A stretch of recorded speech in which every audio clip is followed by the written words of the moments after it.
Good evening, everybody, and welcome back to another week of the Simhound Academy here at oNiD. This week we're at Spa in the dry, and yeah, once again I'm joined by Dave. Welcome, Dave. Good evening, Sam. It's strange trying to recognise Spa in the dry. Usually when we come here, Johnny's had his way with the weather. Yeah, certainly. That's it. Luckily it's dry, because can you imagine the carnage that the drivers would be experiencing if this was a wet race. It's the endurance layout as well, luckily, so they do get dropped off out the pit lane at the top of the hill, at the top of Eau Rouge, so it could be worse at least. In the middle of qualifying at the moment, we're just waiting for some drivers to start their laps. They're all either on their first flying laps or still on their out laps, getting the tyres up to temp, up to pressure. Lots of time to do it, a long lap, but even still some tricky corners to deal with, obviously. Lots of elevation to deal with, uphill, downhill, tricky corners, trying to carry speed through some of the hairpins. And with some cold tyres, it's actually quite a challenge, isn't it, Dave? Yeah, it's going to be amusing, because the worst thing as well, qualifying is so important, because if you lock up, ruin your tyres, mess up, you going down that long pit lane is going to take so long. It's going to take up half your qualifying session. And as we speak of messing your tyres up, you put Ryan Davies on screen, which is no coincidence. Let's hope he's loaded the right setup this evening. But he's up the hill, going down the Camel Straight, looking good. But let's see what happens going into Lacombe. Yeah, indeed, it's gotten over the... It might not be the trickiest part of the lap, Eau Rouge Radion, but it's certainly one that I think mentally is the hardest to approach, because you don't want to overthink it, obviously, but it's such a crucial corner with such a long straight following it. You can be so vulnerable if you mess it up slightly, and if you mess it up really badly, then you're in the walls, or you're spinning and you've got some horrible tyres to deal with. So I think mentally it's a tricky couple of corners to overcome. But as far as getting the entry right, there's no braking, so obviously it's just about the lines and lifting if you need to in the right place, and only so much. There are certainly harder corners in terms of technicalities and whatever else. The one we're looking at, for instance. Yeah. The thing with Radion as well at the top is the track cuts you can do. So it will be interesting to see if we get any Stevie Bairns this evening. But LMP2 should be flat out all the way up, realistically, with the downforce. Some of the GT3s will have to lift, as I found out the hard way last night in the coaching session. And as we see Otto Harkin come round, purple sectors all the way. And which time is this? Do you know what? That's a pretty strong time by any standards, that. It really is. Oh, that's good. Well, the absolute alien quality times are 2:04s in this car.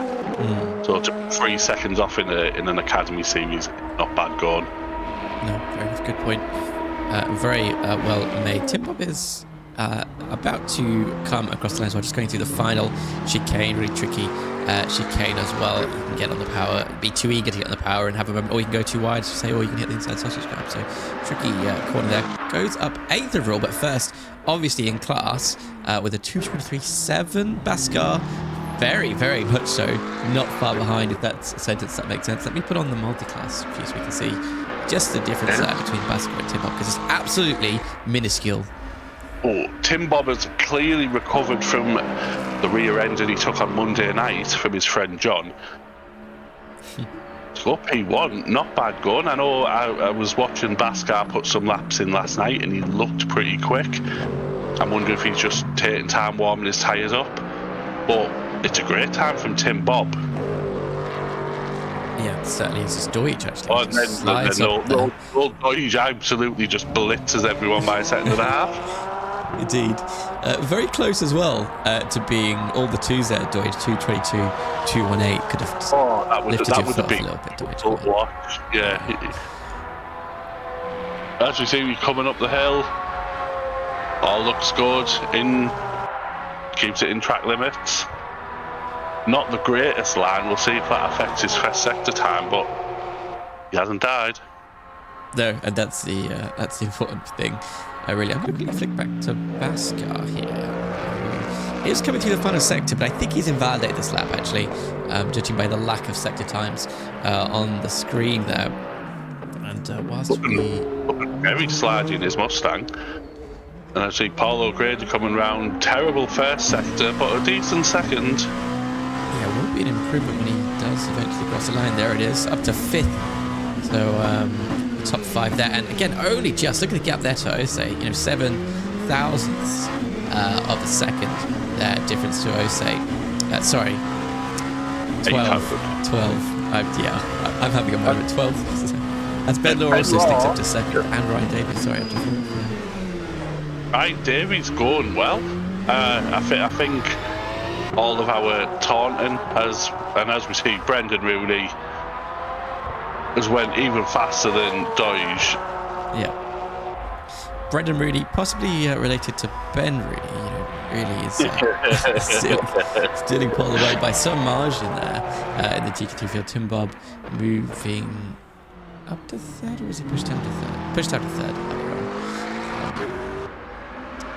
Yeah, Tim Bob has actually improved because he was only slightly ahead of Bascar and then was quite a bit ahead.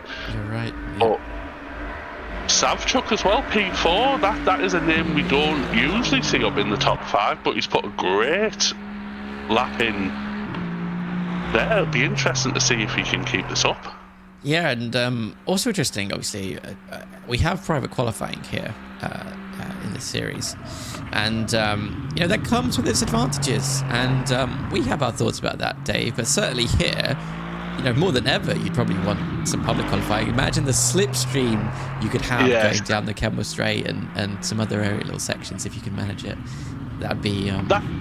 That's true, yeah, but then it would be the nightmare if you're in an LMP2 and you're going round poo on, but I call it poo shoot. If you go around there and you catch a GT3, and I see Ben Law, purple first sector, he's a bit slower in the second sector, but it would be interesting to see how close he can get to Harkonnen. Yeah, I mean, currently we can see there on the steering wheel, 6 and a bit tenths up on their lap. They'll need to find 4 and a bit tenths in his final corners to obviously steal Paul away from Harkonnen as Paul O'Grady slots into 4th, just behind Max Farrell. Let's see what Ben gets. A nice run out of that corner, actually. He does get a bit of extra time gained on his lap, but it won't be enough to replace Harkonnen as it stands, but certainly does close up the gap, and actually decides to return to the garage. Maybe that's the best he can do. Maybe there's time to get some new boots on and get going again, but he'll be I think struggling with some tyres. I don't know what you think, Dave. You've driven this a lot more than I have, but with really 1, maybe 2 laps to get the tyres ready, will he have much chance?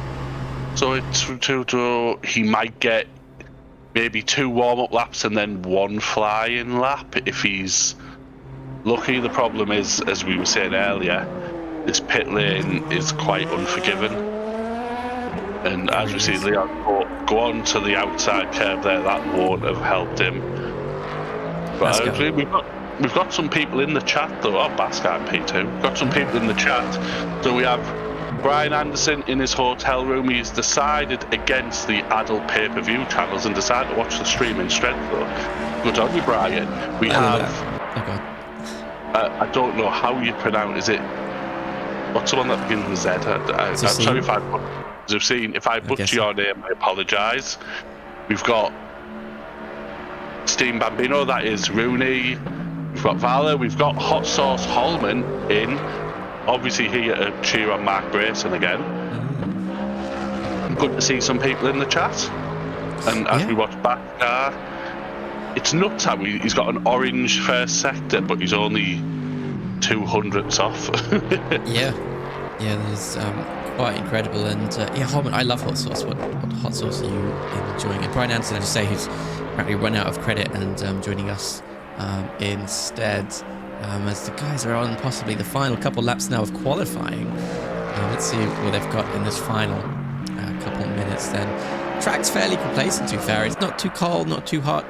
A nice 26 degrees track temp, so I'd say fairly optimal, to be honest. Midday as well, so the track might heat up a bit during the race too. As we see Bascar come round, has he invalidated? We'll see as he comes round this next corner, because this should be the next sector timer. How is he going? Because he has ran a little wide there. He must have invalidated this because it hasn't updated the second sector. Yeah, I think you're right. And And a moment, and the history book sector will finish the Vespers lap here. 3 tenths up in the middle sector, purple sector there. Personal best sector 1, so comes across the line, currently in 3rd, moves up to 1st, just misses out on the purple sector 3 as well, but certainly clears Harkonnen there for P1 in the LMP2 field. 1.5 tenths, so not bad at all, sorry. Harkonnen won't be sweating because we all know Vespers is going to crumble mid-race again, as he's done the last few weeks. That's true, but also Harkonnen. I don't mean to jinx him, but as you say, Harkonnen, purple first sector. Yeah, well, the steering wheel is showing him. You talk us through this, Sam, come on. Right, going through, obviously, P1, as you say, let the car drift all the way to the right there and get across the left, ready to get onto the brakes just near the bridge. Keep it balanced on here through the throttle on the brakes. You can go on the curb if you want. And again here, feather the throttle if you'd like, run out wide, but not onto the gravel. Obviously, a little bit of snap there through the steering wheel onto the brakes. And again, just let the car drift through the corner. Use all the exit without going onto the gravel. Bit of a scrabble there. Flick it in here, keep it pinned. And again, run out wide as much as you can, just carrying as much momentum onto the back straight here. And keep it pinned. Get this line nice and right as you come through, eventually Blanchimont, where you want to open this corner up here onto the right and then through to the left. Avoid the curb too much, don't go too wide, obviously you'll live your lap. Straight line to the final braking zone, onto the brakes hard, downshift, obviously all the way, don't lock the rear, flick it in at the apex, open up the second part and wait patiently to get on the throttle before booting it and heading towards the line. Let's see if Otso's done enough then, as he will Invalidated. And also too slow indeed, but has got time for another lap. So let's see what he's capable of.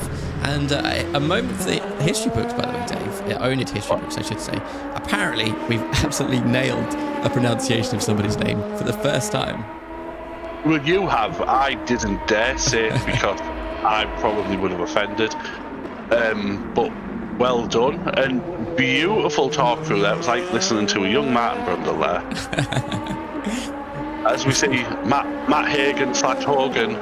He's 7 at the moment, but he has got time for this one last lap in his Spike the Dragon livery. See how he gets when he gets to the end of the Camel Straight and we get a sector time, see how he's going. And he's drifting a bit while he's doing his best Dean Smith impression. Oh, the first sector should have updated, so I wonder if he's invalidated this. Yeah, unfortunately, Annie goes very wide, so definitely would have ruined that lap anyway.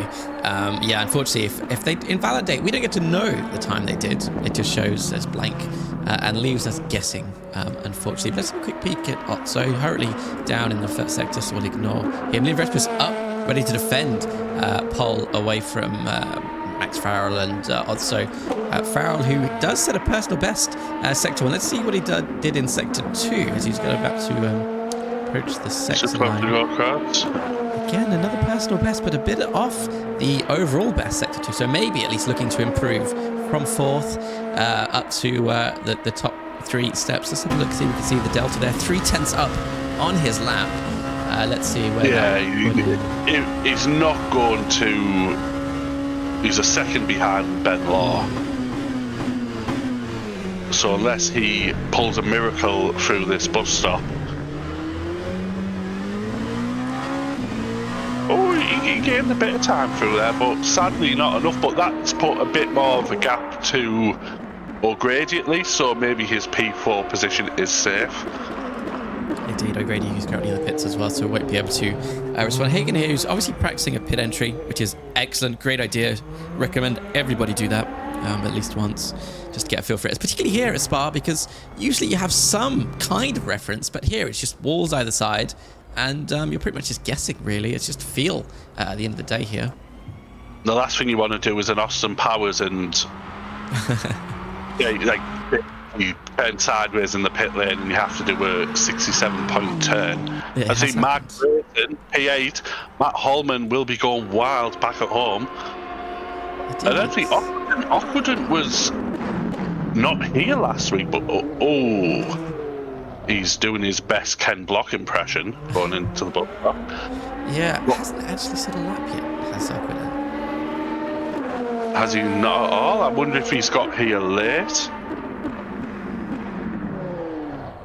Oh, no time. Back for him. Indeed. Let me Will you know, Sam, if he hasn't set a time, will he start behind the GT3s or will he just start at the back of his class? So currently he'll start behind the GT3s, but next week they'll update it so he starts at the back of his class.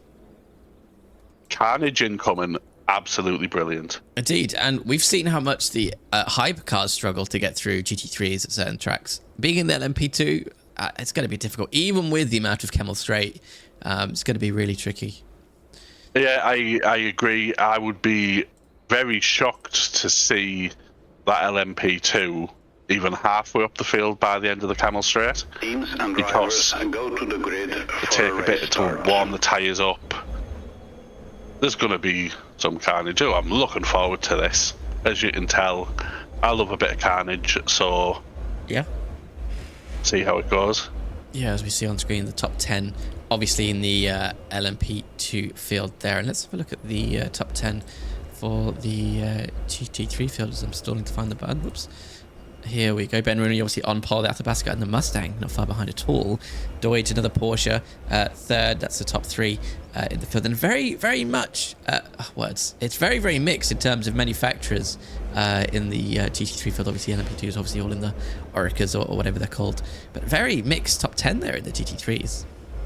It is. There's no two brands together, if that makes sense. It's like Porsche, Ford, Porsche, McLaren, Aston, Ford, BMW. Like, there's no groups of manufacturers together, which you sometimes see. Ben Myatt, terrible qualifying session from Ben. We're going to have to wind him up after the race. Yeah, Rooney and Baska. Oh, I was going to say, was that the difference in qualifying? But they're obviously on the grid next to each other, so ignore me. Yes. Let's do this. Let's get this ready for the race. So yeah, we've got 7 seconds left on the grid there. Usually we're running through the starting order, but there's not much time left tonight, so we'll obviously... What I want is for everyone in the chat, get your estimations. How many times is Ryan Davies going to spin tonight? Sorry to interrupt you there, Sam. I just need to get that out there. Fine. Oh, there it is, the special button. Yeah, if anyone can see, we have a spin count at the top, especially for Ryan Davies. Sam made this especially, so all credit goes to Sam for that. Yeah, although only just now I realised I could have set it so it counts Ryan Davies' moments automatically and I wouldn't have to update that, but oh well, maybe next time. As yeah, they all prepare for the race. A few drivers showing in the pits there, Dave. I don't know if you can see that. There's a fair few drivers showing in the pits on the mini map. There's a lot. Is that a bug or is that like half the grid in the pits? I don't know. It could be a bug. I mean, I made the track map, so it could actually just be a bug. It does look like a lot of drivers. We'll see once the game starts. All preparing, ready to go. I don't know if you know. To be fair, they looked. Oh, we've got a GT3 span at the back already. That's Jack Watson. Yeah, these guys on their way. Then Liam Vespers ahead of this three-way battle as they go through turn one, loses out, almost leaves side by side, goes Ben Law, he out of nowhere, as the rest of the field around turn one now, trying to find those early positions on the board. Harkin down 3 places as Ben Law just still getting ahead there through Eau Rouge and Radion, just ahead of Liam Vespers, leading the race. Ben Law in the slipstream now, who will be looking to obviously attack, utilising that slipstream early on. Behind him, obviously got Max Farrell. Paul O'Grady coming under attack from Otto Harkin as they head up towards Lake Coombe. We see the purple Orica in the background. They're just looking on the inside. Side by side go Paul O'Grady and Otto Harkin. A bit of a lockup on the brakes there as they flick through this tricky chicane at the beginning of the race now. Paul O'Grady, watch Ollie Knowles on the back. Pretty clean start, it looked. Harkin not having the best of start, which obviously Lord Farrell have capitalised on. Hagen down 2 positions. Ryan Davies up 2, making a mockery of us. And it was this Osei behind Hagen now, right on his rear bumper. Indeed. We saw a car briefly just tap into the grab. I think that was a ton for Toy, just going slightly wide, coming out of No Name, but still slightly pulling a gap there on their own. So no one to worry about attacking or defending. They can just get on their way now and chase down Ryan Davies. The Vespers has pulled out a tiny bit of a gap on the opening lap, 6/10, and obviously we'll be looking to improve that. There's a yellow flag briefly showing for Aidan Howard here, who's almost in a 3-way battle as they go through the Lafania chicanes, I believe, and there's another yellow flag as well for Jack Watson. Oh, Aidan's got no wing. Oh, that would be it. Oh dear, and we'll really be struggling to get back. Luckily, how did they hold on to that? lets the GT3 field go, obviously. Slowly will crawl to the pits and get a new wing, which will cost him at least 30 seconds, I think, plus the pit lane time. Yes, it's going to cost him. There's Ockwoodon going through. Aiden taking his frustration out on the DHL board. I wonder what has happened to Aiden, because he's clear. We have a GT3, a lonely GT3 at the back as well, not having the greatest of time. We do have a yellow flag somewhere on track. Dean Smith. Dean. Here he is. The final corner, obviously, there. Sat sideways waiting to go. At least he's facing the track and can see what the traffic's like as he just bumps that cone out of the way, obviously. Maybe deciding to pit. He is indeed. 47 minutes. If they stop now, can they go to the end there? I don't know what the LMP2's tank's like. I don't take it as gospel, but I don't think an LMP2 will make it. The GT3s, I think with a good amount of fuel saving, might be able to stop this race, but it just depends how heavy they are with the right foot. As we watch Savchuk coming up on the Corvette of Prescott, coming down to Lacombe, is he going to make the move? Nicely done. But Prescott's coming back. Indeed, obviously it switches from the outside to the inside of the next corner, but it does mean you take a different line, different amount of speed, different amount of momentum, as indeed the Aston Martin does get ahead before they get onto the brakes for Rivage. A bit wide, but loose there is the Aston Martin, which I've never said before, ever, but luckily is able to retain that position as they go through No Name now, and just looking at the lead of the GT3s as well. Athabascar, 7 tenths gap up, obviously, from P2. Tim Bob up from P4, and is holding on. And actually, there's a bit of a four-way fight here. Yeah, well, I wonder what happened to Rooney, who was clearly on pole, is now down to P4. And ooh, do we have there? Is that Ben Law? It is. Yeah, let's have a look how that happened then. Oh, I think it's a hardware issue. Yes, that looks like a hardware. But let me just check the chat. I'm not sure if somebody was saying they're having hardware issues. No, Ben Law said he is on call at work, so if you see him pull over, he's being called out. So I wonder if that is what has happened. How dare his job get in the way of his sim racing career? Yeah, what a send there, by the way, from Ben Rooney, getting up alongside, past Tim Bob on the brakes there. We just have a yellow flag for Fiona, which I'm struggling to click on here. Just there, recovering at the final corner. Fiona I was talking to her before the race, and she is her first race in the academy.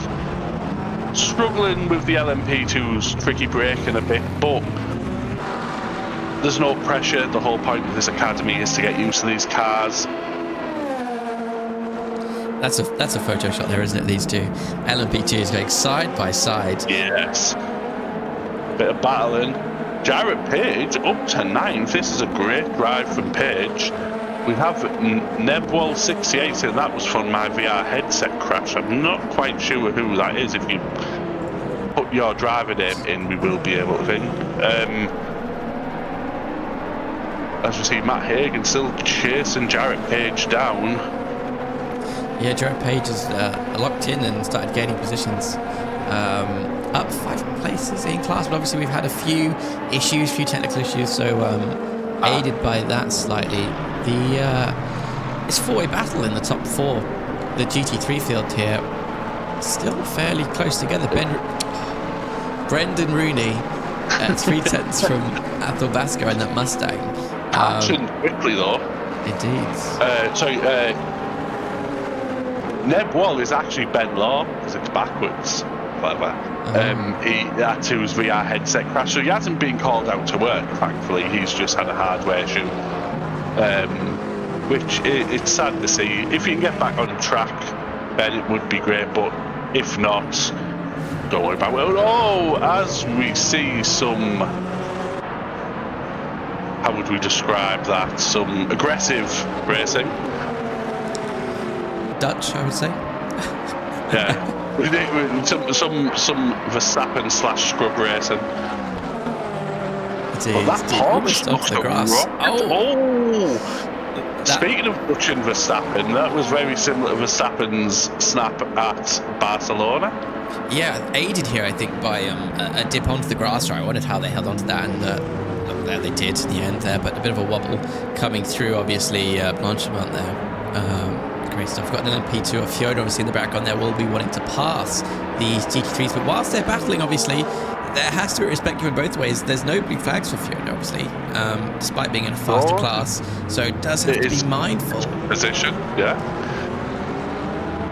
It is for position. The LMP2 was gone. Jack Watson doesn't look like he's having the greatest evening. That looks like a dead car to me.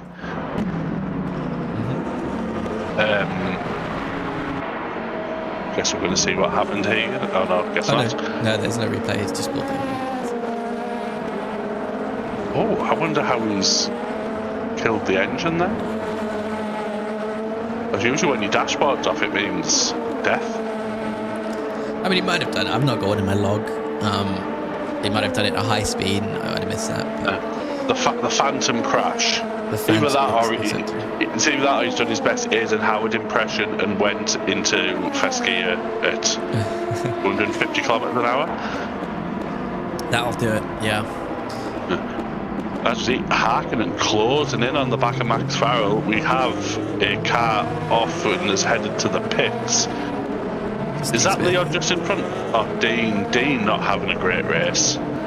Twice into the pits then in this race, and we're barely 10 minutes into it. I think we don't need a Ryan Davies spin count. We need a Dean Smith pit stop counter. But Leon, he's pulled a 2.5 gap, but he's not running away with this. No, indeed. Fastest lap though, 7/10 quicker than Max. Jarrett Page must have jinxed him, unfortunately, having an issue coming out the final corner. Down 2 places, Matt Hagan, and Matthias Aquident slipping on by whilst continuing their battle, because why not, really? We've got Nathan Turner.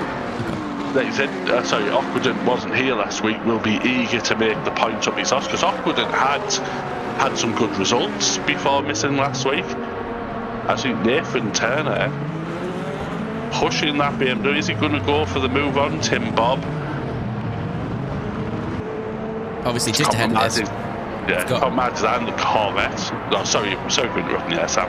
No, it's right. I'm going to quickly go back to replay, because just ahead of that was Brendan Rooney slipping on by past the Mustang of Ato Baskar for the lead in the GT3 field. There he goes, swaps to the inside, onto the brakes, the bus stop.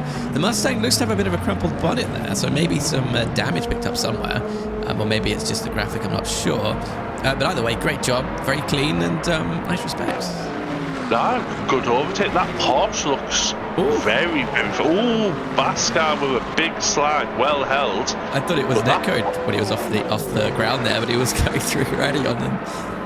The Porsche looks like a rocket in a straight line. I'm assuming Brendan is running very little wing to have the Death Beetle go that fast. But now Baskar's got to think about Tim Bob just behind. Indeed. Let me look at some top speeds. Wow, actually, Rooney at highest speed of 259 kph. Baskar 261, Tim Bob 262, Turner 262. So Brendan Rooney's got, I guess, that extra downforce. So come braking zone, he's able to be very, very confident a bit later. And that's where he's getting the job done. He is, as you can see here through the corner section, he's pulling away, as we have Vertoyen Davis with Paul O'Grady just behind. This is either going to be spectacular or carnage. We will see which one it is. I'm ready for both. Ryan Davies makes his move on the outside. Vertoy has got the inside. Oops. Who is going to be latest on the brakes? Camera car of O'Grady here is looking to gain some position, takes a bit of an alternative line, obviously, trying to get past Baton Vertoy as they go onto the brakes at Rivage. Wait very patient in this corner, but get on the power, nice, coffee feed it in gently, Flick to the right, obviously, open up this no-name corner. There's a good exit from O'Grady, but little gap to Fatoy ahead. But these three, oh, that's wide from Fatoy. He's going to get a track cut for that. It'd be interesting to keep an eye on these three, see how it goes, because they look very equally matched pace. Yeah, O'Grady, I think, for another week has been up and down, the top end of the field like an elevator, to be honest. We see these points where he's quite high up in the field and then gets unlucky or loses out his position. That's Paul Prescott having an issue in the background. We caught the end of that. Let's go to a replay and see. It's too much throttle coming out of La Source. Yes. Too eager to chase down another car and hits the wall as well, which doesn't help. Yes, as they say, good things come to those who wait, and Paul Prescott has paid the price for that. As we see Darren Wilkes and John Cotty. We're going to have to watch that again, sorry, to replay, because that was a brilliant move up towards Rouge and Redding. The BMW maybe looking like a poor exit. The McLaren straight away into the slipstream, lapping it up for claiming the inside. The BMW makes it look a bit easy, though, maybe letting off there. Oh, possibly. Saying that, I have heard from some of the people who drive the McLaren and the GT3, it is extremely quick in a straight line. So maybe a bit of a mixture. Maybe John Cotty thought better of it. We'll never know, but it was good to watch. As we see Harkonnen chasing Max Farrell down, not giving Max a moment to breathe.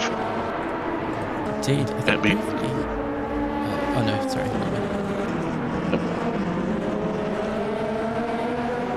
Oh, very drifty from Harkonnen coming round. I'm not sure what that is. I know this one's no name. I'm not sure the one before. Got the run as we come around Puon. Harkonnen looks like he's really pushing that car. Indeed, yeah, certainly looks that way. Let's go on board there. We can see just how close he's getting through these this chicane. As goes wide onto the gravel, but doesn't seem to have impeded him there as he goes onto the right hand. You have to be so patient through these corners. It feels like you can carry a lot more speed than you actually can. But if you do elect to go a bit faster to that corner, you'll end up going wide and just ruining the rest of the complex, really, as he's into the slipstream, obviously, of the LMP2 of Max Farrell up ahead as they find their way going through Blanchimont here. Obviously, make sure to open up that corner, otherwise you'll go really wide at the exit and definitely will get a track cut warning. Bit of a lock-up from the car in front, we can see. Massive amount of smoke as also chooses to open up this final corner here, take a different approach to Max Farrell to try and get it done. Bit of a snap though on the exit has hindered his attack, but straight away into the slipstream again. Gap is coming down 1.5 tenths as they approach La Source. Obviously goes to the outside, just Harkonnen there, and again will be flicking to the inside to try and get a better exit. Indeed, has the BMW GT3 to help or hinder, depending on if he can take advantage. Almost 3 wide as they approach Radion and Eau Rouge. Was that Vespers who had the big lock up ahead of these two? Because that really won't help his tyres. It was. I didn't think it was, but it is. It has to be. That's the only LMP2 there. And we see the two battling in the background. Less than a tenth separates them. They're side by side as they head up towards Les Combes. Onto the brakes. Still side by side. Has McLaren in front of them. This time it's the... It's also who's hindered. They try and get past around the outside, but the gravel's there. Has a snap, holds onto the grass. They still go side by side as they approach Rivage. Still side by side throughout this corner. Unbelievable stuff here. And this is giving Vespers all the opportunity he needs to recover from the error he made earlier on as they go through Newnham. A bit of a wobble again from the yellow and green LMP2 of Max Farrell's car, heading towards Puon again for another lap. Neither drive wanting to let up here. They are really... Nobody wants to give in. No, definitely not. Great to watch that. That actually was pretty cool to watch. No, incredible. I can't believe it. As the chat says, they don't envy being the McLaren in that situation. Can you imagine? If the McLaren is listening, if that just occurred to you, please post a clip of that in the Discord afterwards. So thank you. It was Darren Wilkes, so I'll message him and see if he has the onboard footage of that, because that was great. For Toy come out of the pits, I don't know whether that's an early pit stop or he's had an issue, possibly. But Or just going very wide. These two, Harkonnen and Farrell, still going at it. Farrell taking the deep defensive line, but that will give Harkonnen the better run out. But there is a lot of traffic ahead. There is, and you know, I would have been looking at the clock and going, you know, what's the soonest I can pit? There's all this traffic in front of you. You're being, you know, you're battling this in the car. What's the soonest point I can go into that pit? And they've been come together as a bit of an oversteer moment from Max Farrell, and that put Otto Harkonnen into the wall, a la ice hockey tackle, as you were alluding to earlier in the Discord. That has diffused their battle somewhat, but I'm sure they'll get straight onto it in no time flat as they make their way past this DT3 traffic. Oh, but he's back. He's on the back of him already. I know what you mean. If you were Harkonnen, you would be thinking, if I can pit here and come out and clear air, can I get the undercut done? But that is unnecessary because he has got the move done. I'm wondering, has Max been held up by traffic, or has he felt guilty about that situation T1 and lifted a bit? Yeah, I wonder. I think he might have lifted because it was such a deficit on the straight there, and it does catch up to you if you lift ever so much at the beginning of the straight. This is Fiona losing the rear, come around the corner, and you know, you do that once, and the car becomes so much more susceptible to doing it again and again. You feel like a silly sausage, but it's just the way the tyres are once you do some damage to them. Not just that, with these LMP2s as well, is once they start going, they are impossible to save. Like, once that back starts going, that is it. You're a passenger. As we see, Farrell and Harkonnen, again, providing us with all of the entertainment. I'd love to go to a replay and see what happened leading up to this. There are some GT3s in the background, but we'll continue to watch this battle instead. These two going side by side, completely different lines through here. And neither driver will be relenting through this, wanting to get ahead, wanting to get that track space. You do have more traffic, is it? Max Farrell's taking the inside line of squeeze, but he's got a tighter line through Blanchimont here, and Harkonnen looks like he's carried more speed, but he's had to take a different line because of the GT3 traffic. Oh, little tag from the BMW, and we have Ollie Knowles in the background just waiting for one of them to mess up so he can take advantage of it. Yeah, a little bit of a compromised line there with the BMW having a bit of an oversteering moment there. Ollie Knowles having to take a tight line as they go through La Source here onto the back of Otto Harkonnen. Again, will be utilising that slipstream as soon as he can, and actually Ollie is actually closer to Otto Harkonnen than Harkonnen is to Max Farrell. There's twice the distance really between Harkonnen and Farrell, and Harkonnen and Knowles. So now Harkonnen's gone from attacking and having P2 on the board to defending and trying to hold on to P3 now. Yes, Harkonnen goes from the hunter to the hunted, but see if he can close the gap to Max Farrell, because it's been enjoying to watch, so we want to see more of it. So if he can lift a bit, Max, so we can have a bit more racing. Yes, Harkonnen's LMP2 looks like it's been in a fight. It looks like a crisp packet. It does, yeah, or a drinks can, once he finished it and threw it into the recycling. Yeah, as they obviously come through towards Huan now. And look at the track map as well. Obviously, the leader's the diamond there. Is that Farrell who's gone off? Indeed. I said lift, don't spin. Maybe he lifted mid-corner. Let's watch this from the onboard of Max. Lots of steering input there as they go through. We've just, sorry to interrupt, Brian Anderson in the chat said Leon has gone up front. What does he mean by that? Max Farrell. He's 10 seconds at the lead. Yeah, Max is coming into the back of the GT3s, underestimating how much slower they'd be through that corner, and has picked them up. But yeah, the Leon Vespers, 10 seconds pretty much up the road. Indeed, look at the track map there. Has no one around him, no DT3 traffic to worry about, no one to defend from, and will now have the race in his control. You know, he can lift if he wants to lift and save some fuel. Haven't we said this the past 2 weeks in a row, though? No, that's totally a good point. I'm going to make a little montage. I'm not going to make a little montage, but there should be a little montage of Leon Vespers leading massively and then DNFing. Well, no, he didn't DNF. He just he fought back to P2 or 3 last week, but he has a history of falling apart a bit, so let's hope you break the curse today. It should be like ooh, what is happening here? Ooh. I'm going to watch that again. There should be like a reverse Rocky montage with Leon as he leads the way, drops down, and then he has to recover again. But not as in the chat. I'm sorry I'm not saying your name in the chat because I don't want to butcher it, but the battle with Barrel and Harkonnen has certainly helped. Oh, that is a very late dive for the pits from the Aston Martin. I don't know whether that was Prescott drifting or if it was a bit of netcode. Ben, we expect better from you, Ben. Tut, tut, tut. But now we have Ollie Knowles still chasing down Harkonnen. The fight between Harkonnen and Farrell has only benefited Ollie. So can he take advantage of it? Nice undented LMP2 car against Harkonnen's tin can. See how it goes. Yeah, 3/10 quicker was Harkonnen on their best lap. And Ryan Davies as well, holding on to 5th, by the way. Very comfortable, up 4 places since the start. And we'll just have a little look at the counter. No, it's still 0. Still 0. The sad face, because there's still time. We're only halfway through. There is still time. We're not willing it on because that would be nasty, but I wouldn't complain.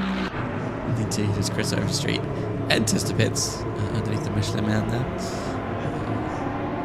Chris Overstreet been quiet in this race. He's just quietly been going about his business. See where he comes out in relation to the other G, because he is in P1 to P4 when he pitted. That is a strong drive from Chris. P4? I'm sure unless the timing thing is making me look like a fool, but he was just behind Bob on the timing thing when he come in the pits. Okay, fair enough. He might be just behind Bob, but that's the way the yeah, it goes from 15 to 26. I'm trying to big Chris up here, don't ruin it for me.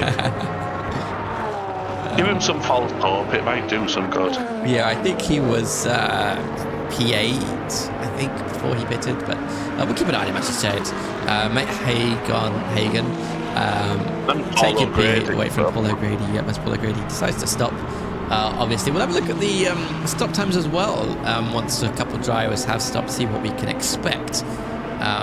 Would be a good stop. Currently, by the way, Paul O'Grady 32.6 seconds stopped, and now on his way. But Turn for Toy, for comparison, was 16 seconds stopped. So, a bit of a difference there. It will be interesting as well, because at Le Mans last week, Brendan Rooney with a very long pit stop potentially cost him the win. So it'll be interesting to see if he has improved his pit strategy this time round. Yes. It's very interesting though to see different people's pit strategies, because I know Racing Monday, Scrub took a bit less fuel than me and he come out ahead of me. So it's so important, especially for the people who were close together fighting for position, that extra lap or two of virtual energy can make you lose a position. Yeah. No, exactly. And it's something they'll refine, across the series, throughout the series. As we see O'Grady come up, careful on the tyres coming round here because it's very easy to drop it. As we see Aston Martin go very wide. Indeed. Let's have a look what's happening. GT3 for Brendan Rooney leading the way by 3 seconds from Athabasca. Lapping comfortably. 224.5 was their last lap, so 8/10 quicker than Bascar. So really is quite comfortable. But again, maybe they've short fueled and we'll have to do some lifting and coasting nearer the end of the race. Who knows? Maybe. Brendan Rooney at the moment is flying, looking comfortable.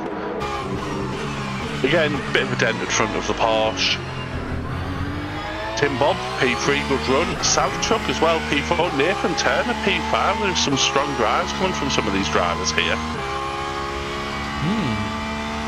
Let's go As we see, who's this Brendan Rooney? If you look at his energy, just over halfway, and he's just under half.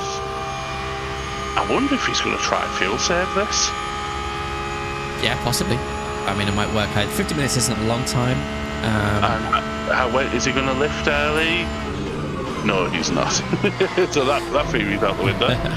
43% energy he's got there, apparently, according to his his little dash there. Ooh, he will have to do some fuel saving to make it last, though. Is it? Yeah, 43 energy. Ooh, unless that doesn't change, and that's not actually 43. We'll keep an eye on it. No, oh, that's 42. It's moving. Yeah, it is moving. He's going to have to do some fuel saving if he's trying to zero stop this race.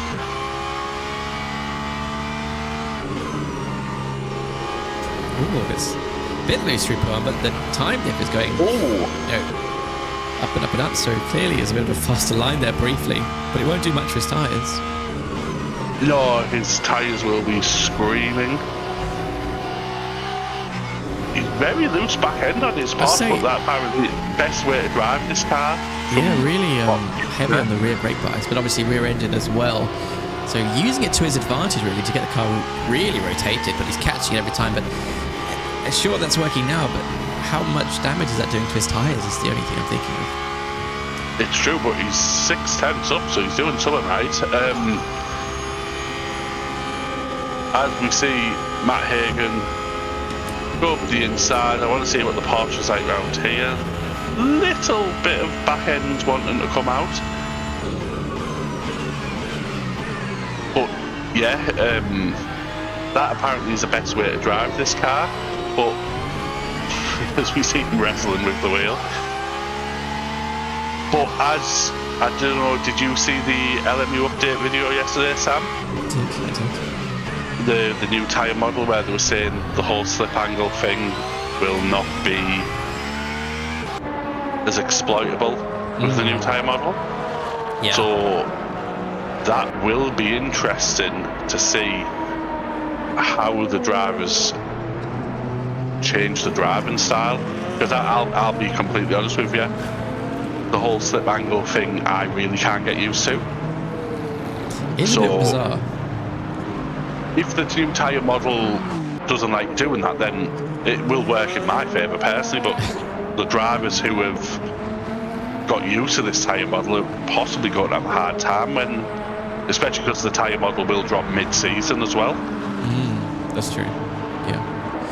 And it's a wet race next week with the new tyre model, so it's going to be absolutely fantastic. So if you've got nothing on next week and you want to see fire and carnage and death everywhere, come and watch this, because that's exactly what's going to happen.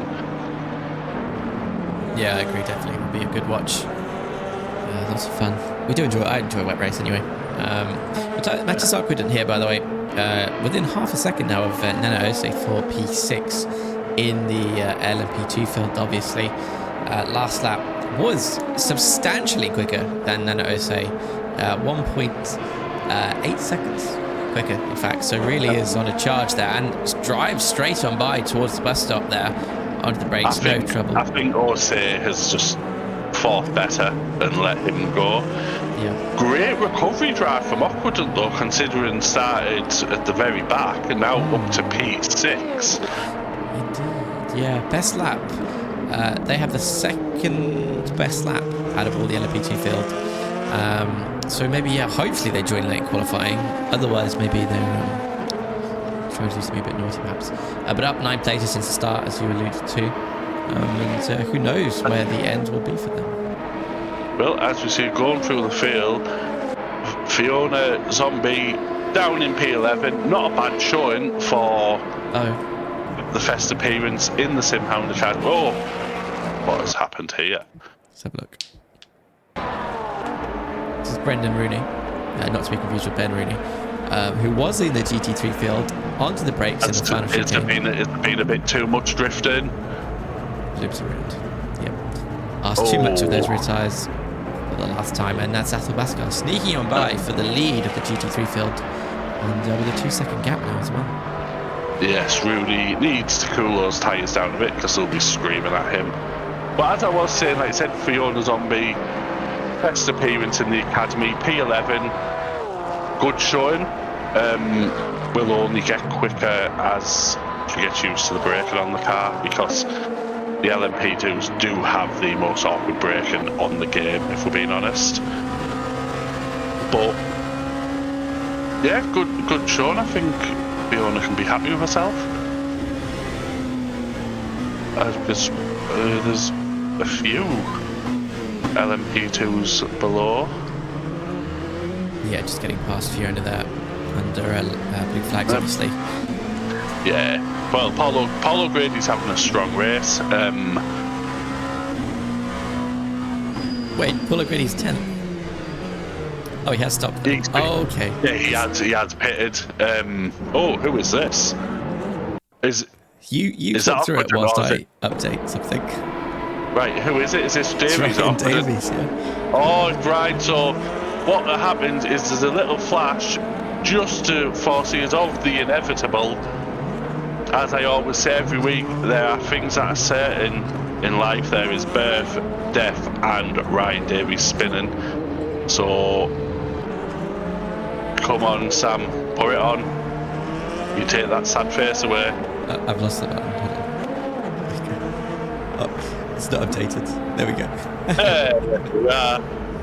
And I know you didn't do a full 360, but we will count it as a spin. So great to see the spin count thing. Hopefully we will get many more. We have another yellow flag somewhere. It's Jared Page, yeah. Oh, Jared. Ooh, what's going on here?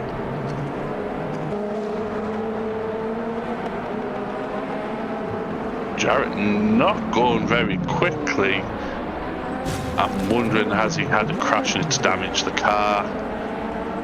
Yeah, possibly. Not going very quickly, which is actually would be more likely for you to cause a loop like that, really, when the LMP2s, when they're so dependent on having that speed and downforce to get through those corners.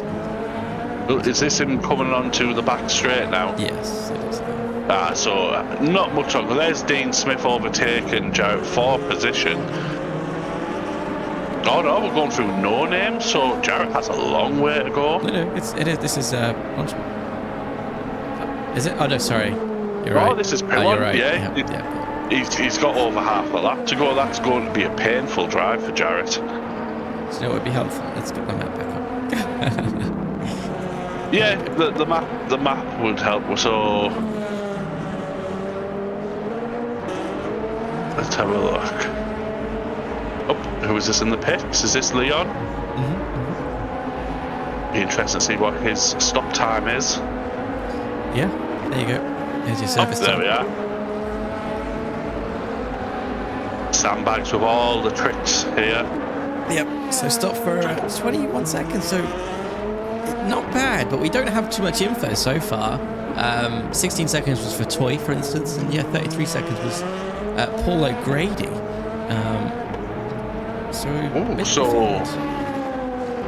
Yeah, for Toy, very quick, wondering if he's got enough.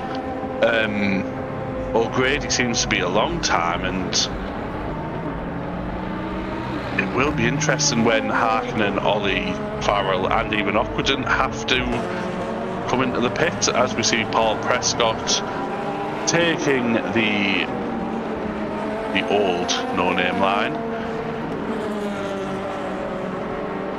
Not had a great race, Paul, which I know he really doesn't like the car. Hot Sauce Holman has asked if do we have a Wreck-It Ryan montage this evening. Sadly not Holman, he's only spanned once. We're hoping there's more to come though. Yeah. Certainly stopped, by the way, for 16 seconds, Ryan Davies.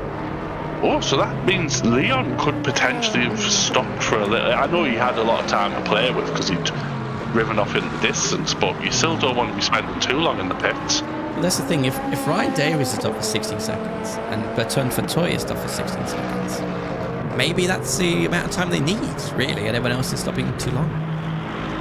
Maybe, but Fatoy stopped for 16 seconds a long time ago, so knowing Fatoy's maths, it probably isn't mapping, and I would expect to see him pitting again, which, if he does, I will laugh at him. And as we see, is this Nathan Turner coming into the pit? Coming in very slowly. Which, that's going to cost enough time. Who are them LMP2s there? Is that Farrell or is that... Yeah, that's Max Farrell. Yep, Ollie Knowles, Otto Harkonnen, we've got Farrell, as you said. And don't forget there is collision in the pit lane. It's quite a busy pit lane at the moment, so everyone taking extra care. What were the stop times for Harkonnen and Knowles? So Harkonnen was stopped for 23 seconds. Knowles was stopped for 18.5 seconds. Max was stopped for 18 seconds. And obviously we've got Mathis here, who is currently stopped for 16 seconds. It's all over the place, isn't it? Yeah, I mean, low 20s, you know, between 18 and 23 seems to be about the amount of time you need. There is a tiny degree of random delay added by the game as BMW struggles to get around the corner there. Who was that in the BMW? I'm guessing was Nathan that Nathan Turner? Yeah. Nathan Turner M4, really can't have the greatest turning circle looking at that.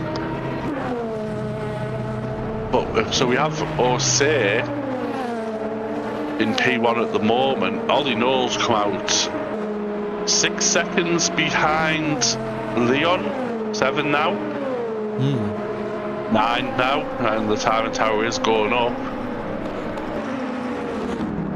Paul Prescott's not having the best time. So if Leon decides to break his curse of falling apart, he's got this race wrapped up. Yeah, we will see. Has managed to keep ahead despite his longer pit stop. Or we think longer pit stop, but obviously had that massive buffer. Anyway, as Matt Hagan also comes out. Pit where is Brendan Rooney, by the way? He's DNF'd. Oh no, you're right, yes. Let me see what the last entry of Brendan is. No, I can't see anything on the yellow flag log, but that's not to say he didn't have an instant. No, it will be interesting to see what's happened to Brendan, because last we seen him, he had that spin coming out of the bus stop. Yeah, so Brendan Rooney as well. So he's 2 laps down now from the lead. So he would have been gone then. 2 laps ago. Yeah. I was trying to work it out how many seconds it would be so I could look at the replay. But no, we'll do 2 laps ago. That's fine. We'll stick with that. We just won't watch it. That's fine. As we say, Matt Holman in the chat said, he said he's going to jump in the voice chat to distract Ryan Davies for us, which is always appreciated. But Toy and Farrell having a fight here. We have... It's also sideways. Is that Harkonnen? It is, yeah. Onto the slippery stuff as it recovers onto the track, down in P6. Nana Ose is also in the pits, giving Leon Vestris the lead of the race back. Scrub is in the chat giving you some chew, Sam. Yeah. It's good to see Scrub here, obviously watching the race in his home country. We know Scrub loves the Belgian tracks. So it's good to see Scrub here supporting the channel. As we watch Max Farrell with one hell of a slipstream. Who's going to break the latest? Fatoy sending it round the outside. Well, you can afford to. It doesn't matter if you go, if you can't get it stopped because it's the inside for the next corner, so you can be a bit braver there. Max just dipping a toe into the gravel there briefly seems to not have hindered him too much as they obviously go through Rivage now. Being patient, despite how close you get to the car in front, you have to be patient there. No name as well. Don't go too wide. Max Farrell a bit more conservative there than Fatoyas as they approach P1. Well, Max has been bitten once, hasn't he? So he might be a bit more cautious than Fatoyas. But this is a podium for Fatoy. If he can keep hold of this, will be a great result. He's went a bit deep that corner, which just gives Farrell a great run. But Farrell gets on the kitty letter. And we have a message from Brendan Rooney. had suspension damage and got caught out by how twitchy it was and binned it. So that's why Brendan Rooney was doing his best Ken Block impression. He had suspension damage. Well held, considering what we were watching, though.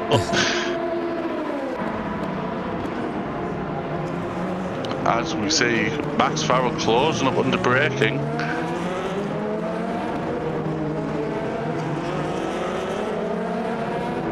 Better eggs as well, because Fatoy had a little snap of oversteer. And I think they're going to catch on GE3 traffic ahead as well. No, looking at the track map, that's calling me a liar. Oh well. Oh, I thought that was... Pool ball. That's out the exit of the pit lane, isn't it? Yes, he's facing the wrong way. Must have done something at Radion. Oh, yes, you can see it's gone. Oh. That's a big one. Let's go back on board this time. Yeah, we'll watch it on board. Should we count the spins? Big set. 1, 2, 3, 4, 5, 6 whole spins. He's got a dead engine. He's got no tyre. Yeah, in the words of Lando Norris, he gets broken. In the word of Scrub in the chat, I think he's dead. Can someone go check? Yeah, that was a big moment from Prescott. Yeah, he's in the pits now, so... Yeah, he's safe. Yeah. As we see, Farrell, though, wanting this final podium position from Fatoy. Not giving up. He's got 6 minutes, so roughly 3 laps at the most to get this move done. The McLaren causing absolute carnage with blue flags, but I think both cars have been affected by it.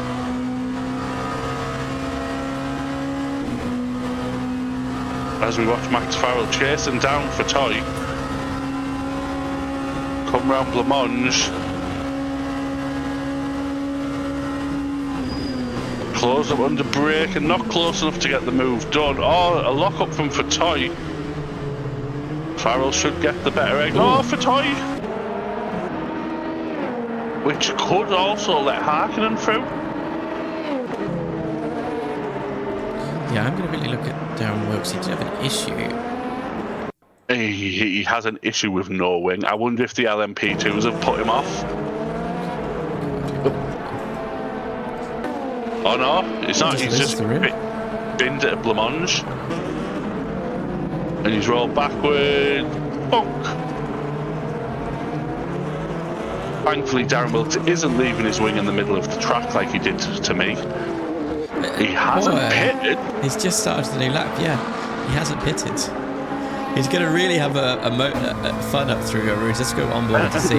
As in the chat, it's got push handles and no. Yep, there we go. No surprise there. Spinning round. Yeah. It's a shame he couldn't hold it because I would like to see the McLaren's top speed with no wing. Yeah. I don't understand why he hasn't pitted. I'm wondering, is he sitting there thinking, there's only 4 minutes left, it's not worth it, but I think he's going to lose them all the time. He was lucky to survive coming out of original. Oh, yeah, on the brakes. Oh, yes, that's a bigger crash. We just don't want him to be a hazard to other drivers. It's no good ruining someone else's race, so he's going to have to crawl back to the pits and put himself out of his misery. As Hobsep says, Darren just wants some airtime. If he hits the wall any hard, he'll be getting some airtime, but the different kind. Well, this is really... I mean, every GT3 car is probably for position, but yeah, luckily Darren Wilkes lets it go.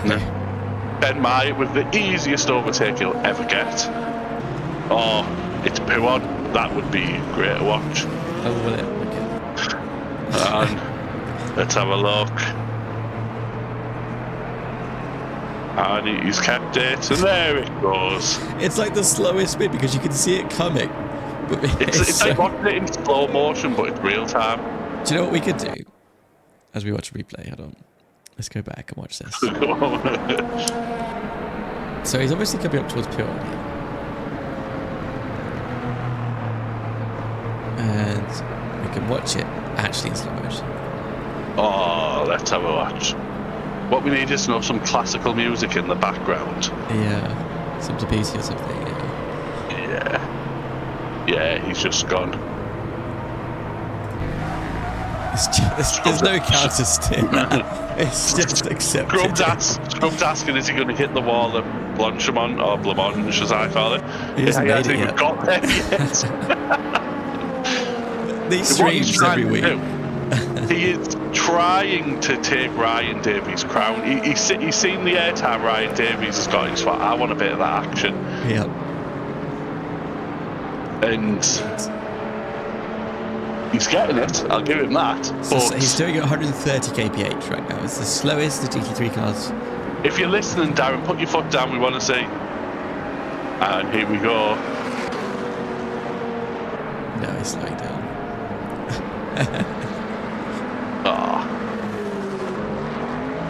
Okay, he must pit now. But the thing is, he's committed this much. What's that fallacy? You know, they've committed this. They don't want to sunk cost fallacy. He's going to have to pit, surely. He's learned his lesson. Yes. Common sense has prevailed.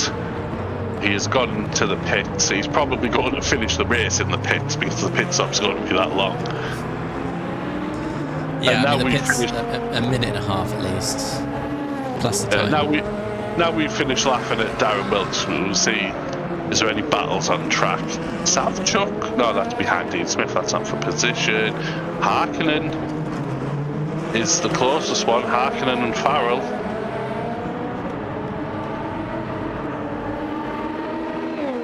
There is that Aidan Howard who's between them? Could be. Let's have a little look. Yep, it is. Aidan causing carnage. At least his engine is running. That's true. That's true. Should give Harkonnen a good slipstream. Oh no, that is more of a hindrance if we're being honest. Onto the grass. The LMP2 lawnmower. It's probably give Farrell the space he needed. No, there's still time to lose it though. Well, this is Max Farrell we're talking about, so there's always time to lose it. Yeah. You only need one corner. Well, or a straight. Anywhere. Yeah. Max Farrell had been in the pit lane, but Hartnell's close right up on him, so it's not over yet. It's tricky though because certain tracks like Spa, you get this close, and you think, I'm so much quicker. There's nothing that you can do. The dirty air is real on this game, as I found out myself, but he's put that gap down to 3 tenths, just under 4 tenths. We have another yellow flag somewhere, but we're too interested in this. It's Norman Bruce back in the pit lane, I mean. Norman Bruce had been having a good race. I don't know who it is. I can't see. I think Farrell has got this one in the bag, unless this GT3 ahead causes some carnage. Let's cross our fingers.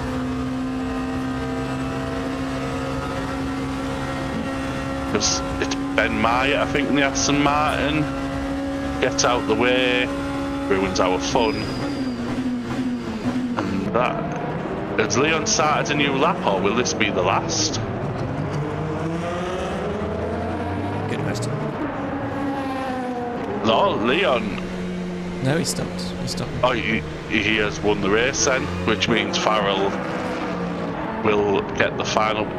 What has happened there? He's finished the race, isn't it? Well, why was the car upside down?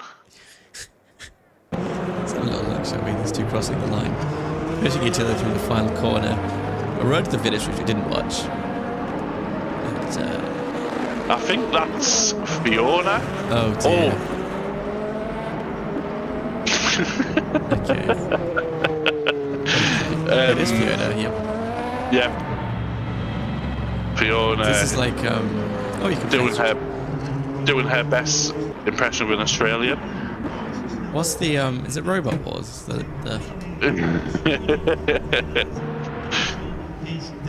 Yeah, that an entertaining, but I don't know. We'll see if the stewards look at that. But I think as we watch Ben Myatt come around with Brayson chasing him, Matt Holman will be cheering Mark Brayson on. But I don't think Holman can cheer him enough to get this move done, because 1.7 seconds with 2 corners left is a big ask. A really big ask, isn't it? It is. Oh, but Ben has kind of messed up. Brayson really closed up. If there was one more lap.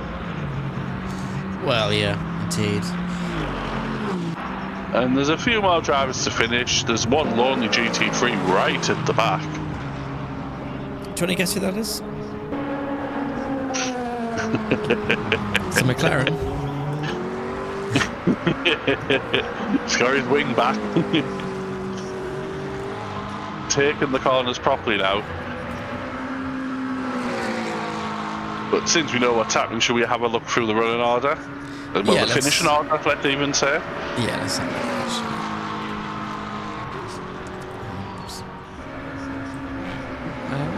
look. Oh, he's gone very wide there.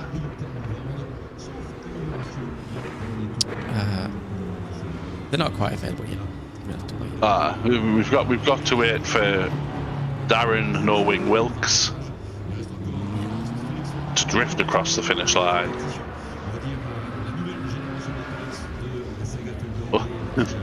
A frustrated face next to the Ryan Davies spin count, because we would have liked to have seen more. Yeah, indeed. Let's off then, shall we? Where is the... Oops. I'm going to change Darren's name to No Wing Wilkes in Discord. I'm going to have to. As we say, we'll go through. So Leon broke his crumbling curse and has come on P1. And Ollie Knowles, great drive. Max Farrell and Otto Hartman comes P3 and 4. Strong drive from Fatoy in P5. Aquadent coming from the very back in P6. Another great drive. Paul O'Grady, Nana Osei, Matt Hogan and Ryan Davies. Only giving us one spin. Dean Smith, Fiona Zombie, Aidan Howard, Jarrett Page, and sadly a DNF from Ben Law due to a hardware issue.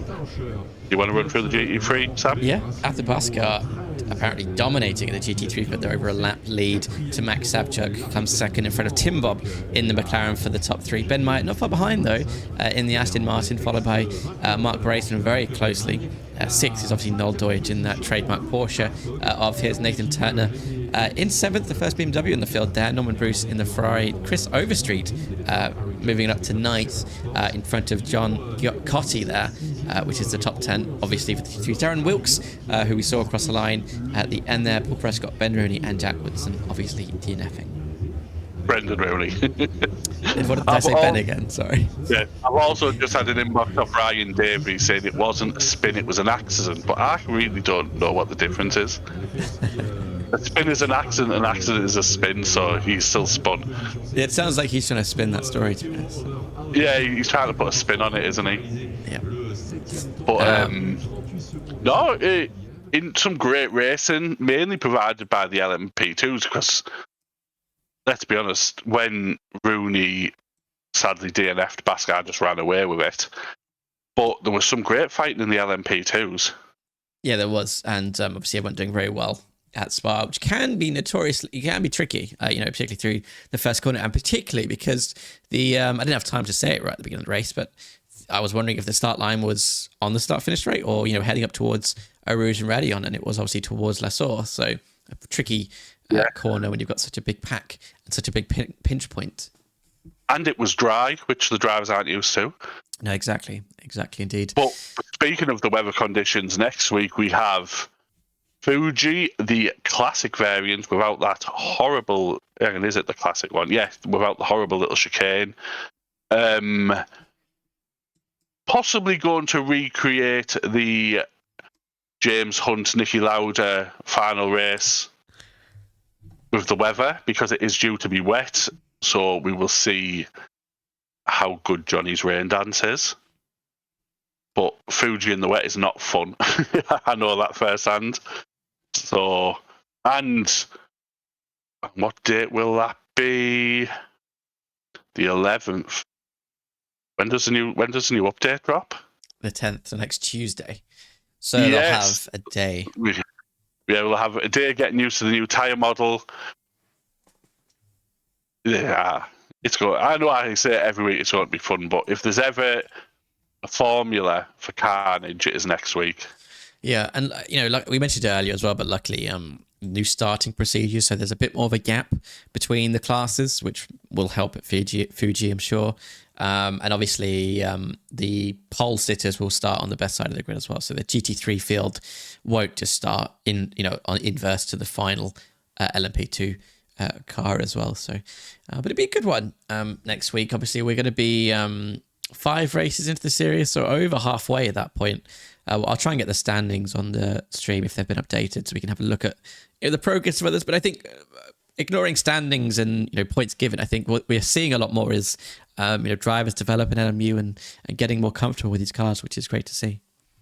Yeah, as you know, that's the whole point of the series. It is to take drivers who are new to sim racing or new to LMU in general, get them up to speed so they're more comfortable of joining the leagues with the more experienced and faster drivers. And as you see, we've got some drivers who've picked it up. We've got some newcomers in halfway through the season. We have some people who will be in the academy for a few seasons, but it is always great to watch them progress. And obviously the midfields now could be fighting for wins next season, because obviously the faster guys the SimGrid rating will make them move up. Indeed, so, yeah. We'll see. So, and as I always say, if you're watching this and you fancy getting involved, I will put the Discord in the chat. Come along. We will get you in where we can. If you give Ryan Davies abuse, I will personally guarantee you a place in the championship just for giving Ryan Davies abuse. Yeah, we run lots of leagues. We have lots going on. Come and join us. It's good fun. Yeah, certainly. And on that, thank you everyone for joining us in chat. Thank you for watching. Thank you for listening in the background. If you did, thank you for racing with us. LMU is back on Sunday for a lot longer race, part of our 100 series, so 100 minutes race plus obviously qualifying, which is always very interesting, and we see a bit more strategy than the Wednesdays, and a lot more sweats. That's for sure. That'll be at Imola. Great stuff. I love Imola. One of my favorites, if not my favorite track. It will be an evening race, dry as well. So the start time will be 6:30 and it's 100 minutes, so the weather should change a bit. Yeah, it's great fun at Imola. And that's obviously with a mix of classes as well. It's not just GT3s or LMP2s. So do give that a watch if you enjoy watching LMU. But yeah, as Dave said, obviously join the Discord if you want to get involved or just want to come along and have some banter. That's more than welcome. But for now, thank you again for joining us. And anything else, Dave? Remember to abuse Ryan Davies if you join. Indeed. But other than that, good night from me. Great to be alongside you again, Sam. And same time. Is it same time next week? Is it a date? It is. I'll see you next week. See you then. Bye, everyone.